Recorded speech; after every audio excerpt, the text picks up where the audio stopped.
Alright guys, so we're just loading up a little bit of our crab line.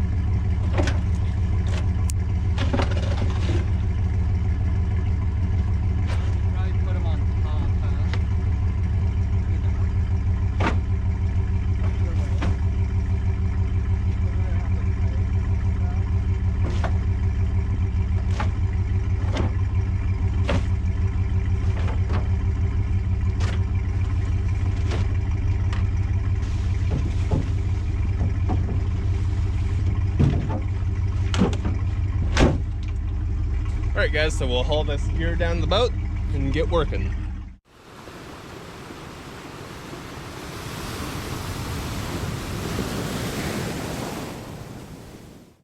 Okay guys, so we ran home and got some supplies, so we'll go ahead and continue where we left off. We've got our little hose here, 90. So we'll go ahead and drop this plug out of here and connect that.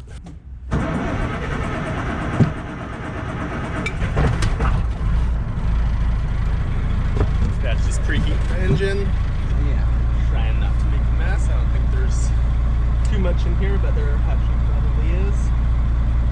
Most likely. For fun.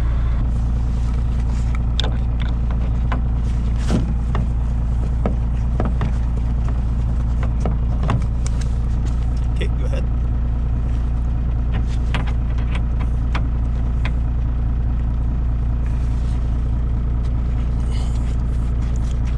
Tight confined space. Always fun.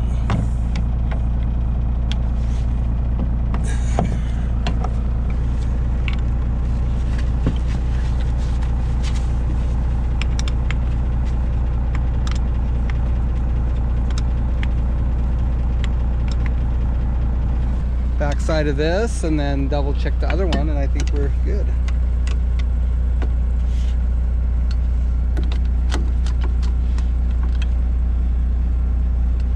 Nice.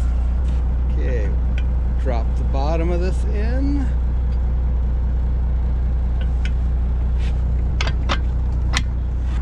Alright guys, so we've identified the problem.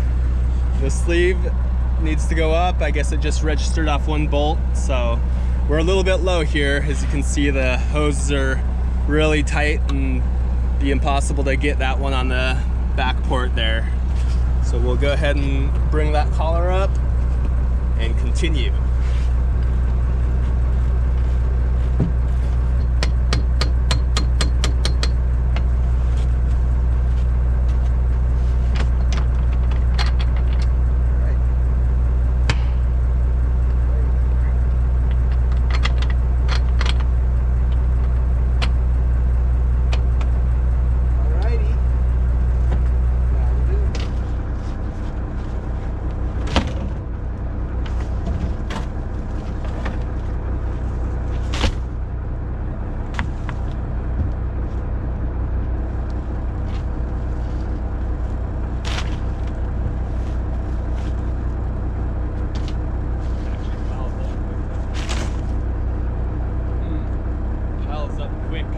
It does.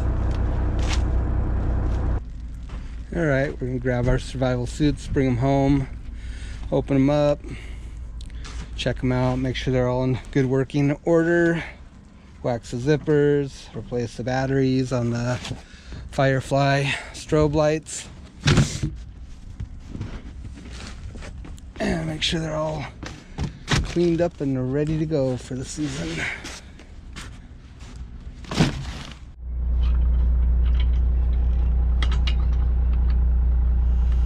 Too heavy, like 60 pounds maybe. Not very heavy. No, it's not very heavy. Okay, tighten up the shackle, put a wire tie on it. It can't back out or anything. We also have a chain that we need to put right here that prevents this from twisting around. So get that on there.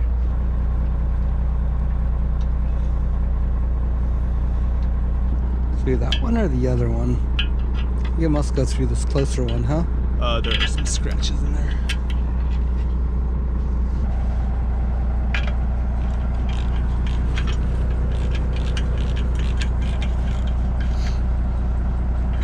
Yeah, nice. So that keeps this block from twisting around and ripping the hoses off.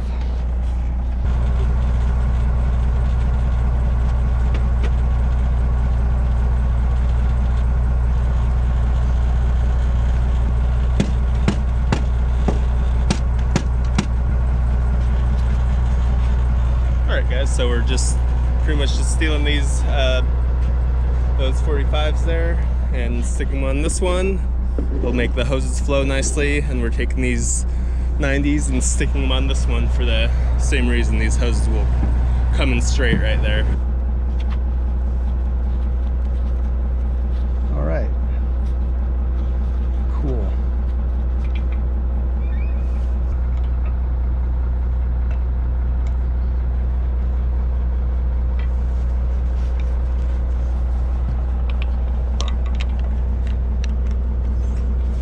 These motors have a O-ring boss fitting, so most plumbing fittings are tapered, and the threads not only make the mechanical connection but also make the fluid so it doesn't leak past the threads just by deforming them and squishing them together.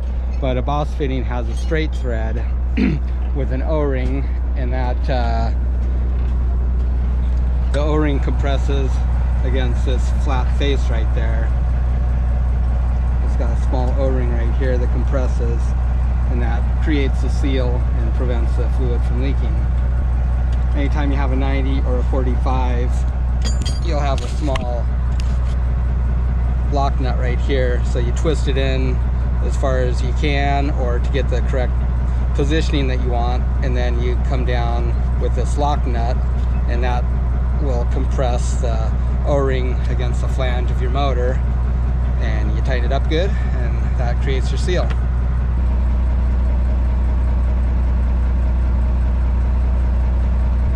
Now we'll just put a straight on here and tighten it down, and then we can put a 90 off of that.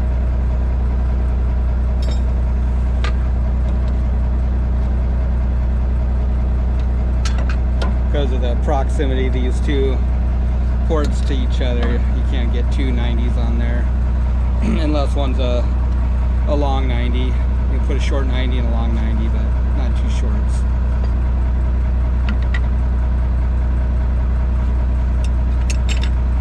So the next thing is just hook up a couple of hoses and get the hoses on the block, and we can turn on the hydraulics and leak test everything, make sure things are spinning the right direction, and we'll be good to go.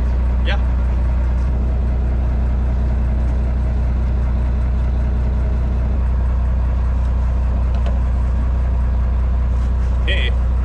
On to our last set.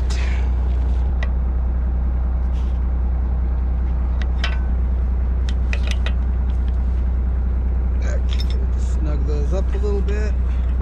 So top port? Yeah, I think so.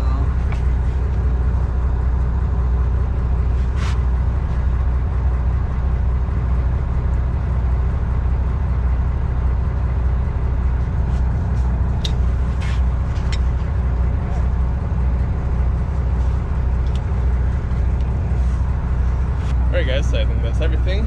We'll go ahead and fire up the hydraulics. See how many leaks we have. Looks good. Not pouring out the valves anyways yet, huh? Try this guy first.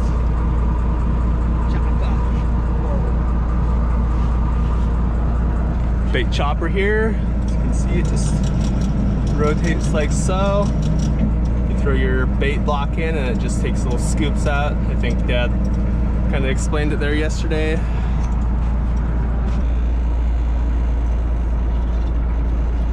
That would be in. Nice.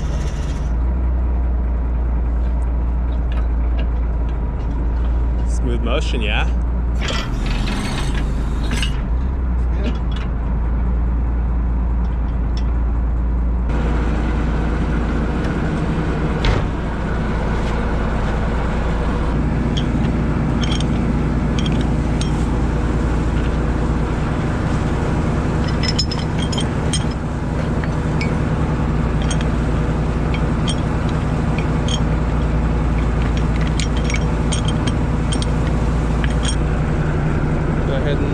Down and stick these guys in.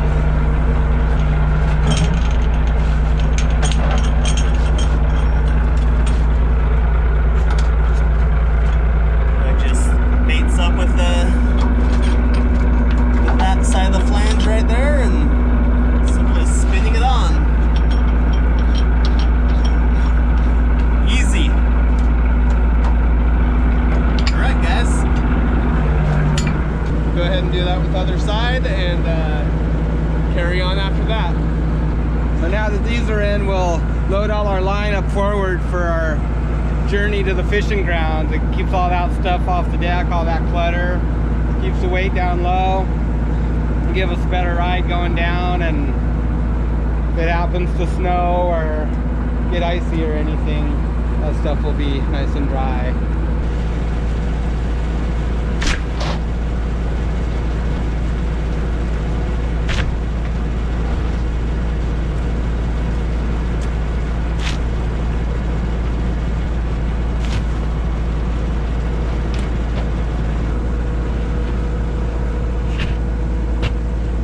So what we've got going on here is a big iceberg. Oh, there it goes. Yeah, we had some ice meltage over here and didn't pump out before it got real cold out, so ended up forming an iceberg. No big deal, we'll just melt it out and it'll be fine.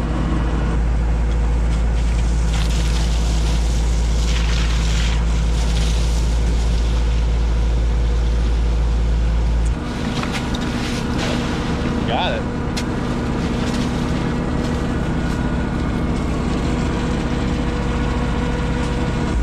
Good ice still. Alright, so we'll go ahead and throw our idler arm and our line guide on. On this side here. Hand hammer. There you go.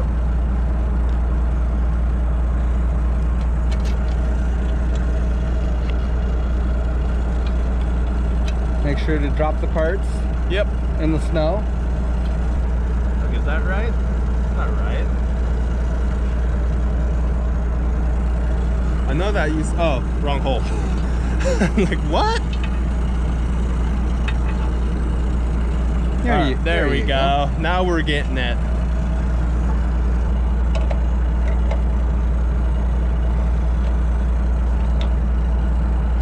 All right, guys. That's that there.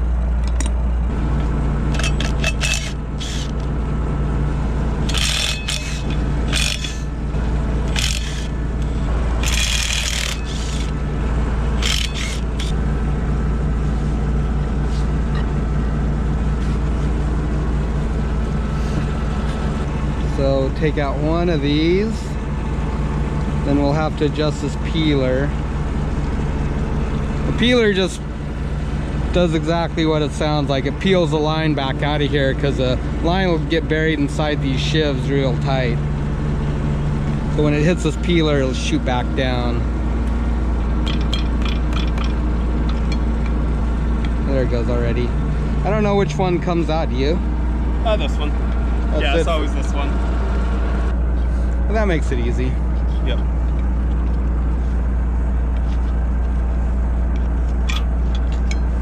There you go.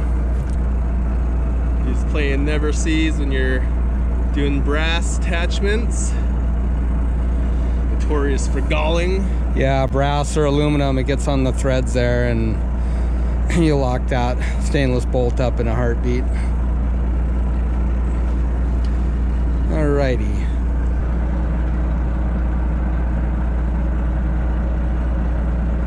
Well, we'll probably finish this up here, get these couple of fish holds, at least get the ice broke out of them.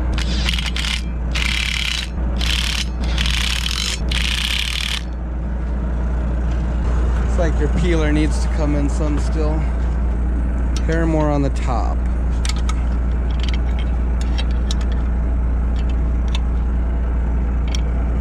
It'd probably rub a little bit. It's got some run out on this thing, but it's okay.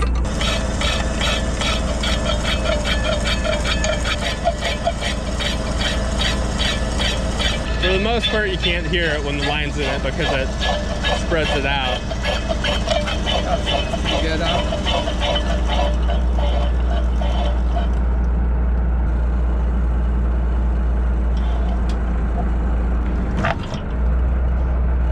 So tighten down the davit and the crab block during travel. Keeps it from flopping around. Cool. Still ice in there.